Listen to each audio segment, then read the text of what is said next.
राम राम। हर एक सनातनी की ये इच्छा होती है कि वह जीवन में एक बार कुंभ स्नान जरूर करें। अगर वह कुंभ महाकुंभ हो तो यह इच्छा और भी प्रबल हो जाती है, लेकिन हर एक व्यक्ति की ये इच्छा पूरी नहीं हो पाती। कई बार शारीरिक दुर्बलता, कई बार आर्थिक या कोई और परेशानी, जिसकी वजह से वह कुंभ स्नान, महाकुंभ स्नान जो कि इस बार आ रहा है 12 कुंभ के बाद महाकुंभ, नहीं कर पाता।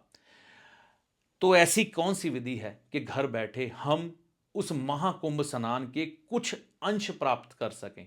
इसी पर आज हम इस वीडियो में चर्चा करेंगे।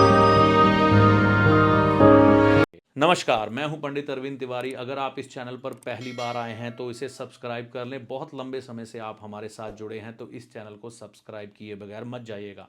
देखिए, हर एक व्यक्ति की ये प्रबल इच्छा होती है कि वह जीवन में एक बार कुंभ स्नान जरूर करें। अगर वह कुंभ महाकुंभ हो तो क्या बात है, लेकिन इच्छा पूरी होना अलग बात है और चाह रखना एक अलग बात है। कहते हैं कुंभ और ऊपर से महाकुंभ बिना देव कृपा, बिना गुरु की कृपा के हो ही नहीं सकता। तो बहुत कम संभावना रहती है कि हर एक व्यक्ति जो मन में इच्छा रखता है वहां पर पहुंचे। ये कुंभ काफी समय के अंतर के बाद आता है। 12 साल के बाद कुंभ और 144 साल के बाद महाकुंभ, तो समय अंतर बहुत है, संभव नहीं हो पाता।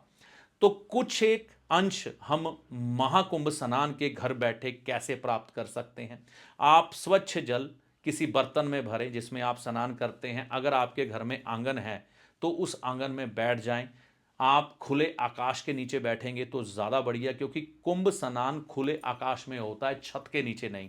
ये बात को समझिएगा, क्योंकि कुंभ में, खास तौर पर महाकुंभ में, उस आकाश का बहुत महत्व है। वैसे हर एक स्नान में हमें वह छत नहीं मिलती जो हम अपने घर में डाल के रखते हैं, क्योंकि रेस जो हमारे ऊपर पड़नी है ना, उसका बड़ा महत्व होता है। तो इस बात को हमने समझना है।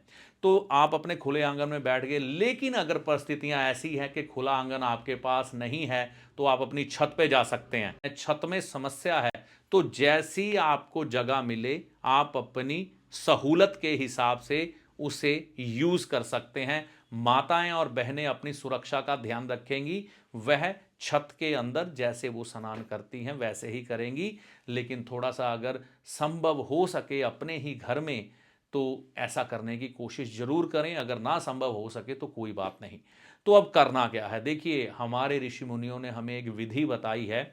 अगर कोई व्यक्ति पवित्र स्नान नहीं कर पाता तो एक मंत्र बताया गया है, जिस मंत्र का जाप करके व्यक्ति दिव्य स्नान का, पुण्य स्नान का, महाकुंभ का या कुंभ का या किसी भी पवित्र सरोवर या जलधारा के स्नान का कुछ एक अंश, कुछ एक फल प्राप्त कर सकता है। तो यह मंत्र का जाप आपने कैसे करना है? आपने अपने सामने जल रखा, बड़ी श्रद्धा भाव से अपने देवता को याद करें, जिस भी देवता पर आपकी श्रद्धा है, और उसके बाद अपने गुरुदेव को याद करें। गुरुदेव नहीं है तो परमपिता परमात्मा ही सबके गुरु हैं, उनको याद करें। उनको याद करके इस मंत्र का जाप करना है, हाथ जोड़ के प्रणाम करके। मंत्र क्या है? गंगे च यमुने चैव गोदावरी सरस्वती नर्मदे सिंधु कावेरी जले सिमन सिमनिधि करो। तो यह मंत्र जैसे ही आप सिमरन करेंगे, देखिए, जैसे मैं यहाँ पर बैठा हूँ, अपने पुत्र को आवाज़ लगाऊं बेटा मुझे पानी चाहिए, तो वो पानी देने मुझे आ जाएगा अगर उसके कानों में मेरी बात बढ़ गई।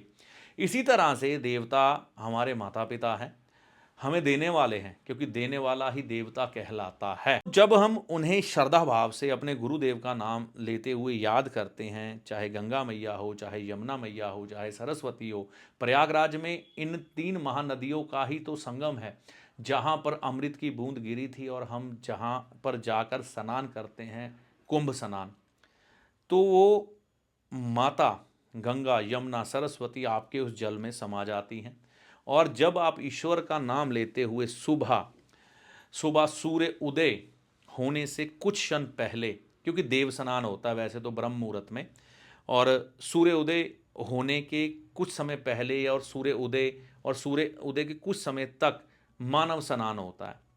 तो उस समय में जब आप स्नान करते हैं तो आप पर एक तरह से कृपा बरसती है देवताओं की।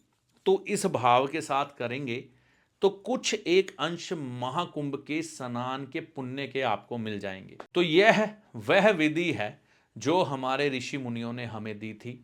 अगर कोई व्यक्ति शारीरिक तौर पर, आर्थिक तौर पर या किसी और परिस्थिति की वजह से किसी पवित्र सरोवर में या किसी धार्मिक आयोजन जैसे कि कुंभ महापर्व में या किसी भी पर्व में नहीं पहुंच पाता जहां पर पवित्र स्नान किए जाते हैं, तो वो घर बैठे कुछ एक अंश उस पवित्र स्नान के ग्रहण कर ले।